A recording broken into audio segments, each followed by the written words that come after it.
Sa iba pang balita, tiniyak ng Malacanang na hindi magkakaroon ng epekto sa power supply sa bansa ang resignation ni Department of Energy Secretary Jericho Petilla. Ito ang balita ni Mon Locson. Pinawi ng Malacanang ang pangamba ng publiko at sinabing walang epekto sa supply ng kuryente sa bansa ang pagbibitiw sa pwesto ni Energy Secretary Jericho Petilla. Titiyakin po ng ating pamahalaan na walang pagkaantala o pagkabalam sa paghatid ng mahalagang serbisyo sa ating mamamayan, lalong-lalo na dyan sa pagtiyak ng pagpapatuloy ng supply ng kuryente. Batay sa resignation letter ni Secretary Jericho Petilla, hanggang bukas na lamang ito sa kanyang pwesto bilang kalihim ng Department of Energy. Subalit ayon kay Petilla, hanggang ngayon ay walang instruksyon na ibinibigay sa kanya si Pangulong Aquino hinggil sa kanyang makakapalit bilang Energy Secretary. Payag naman si Petilla na manatili pansamantala sa pwesto habang wala pang nahahanap na kapalit niya. Inirekomenda ni Petilla si Undersecretary Zenaida Monsada bilang OIC dahil tiwala ito na magagampanan ng maayos ang kanyang babakantihing pwesto.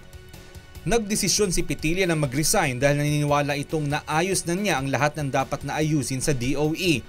Noong nakaraang taon pa nagpahayag ng pagnanais na magbitiw si Petilla, subalit pinakiusapan lamang siya ng Pangulo dahil sa sunod-sunod na problema sa supply ng kuryente noon at sa pananalasa ng bagyong Yolanda sa Leyte.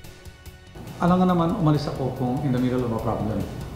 Okay, so I had to secure it first, kaya nga ang dami namin ginawa. Okay, and in the end, ngayon, lahat ng pwedeng gawin nagawa na. And it looks like we're going to survive this summer.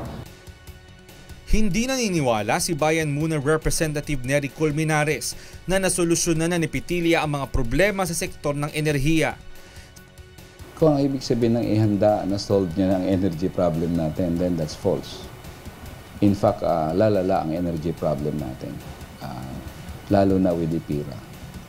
The energy crisis is a disaster waiting to happen under PIRA.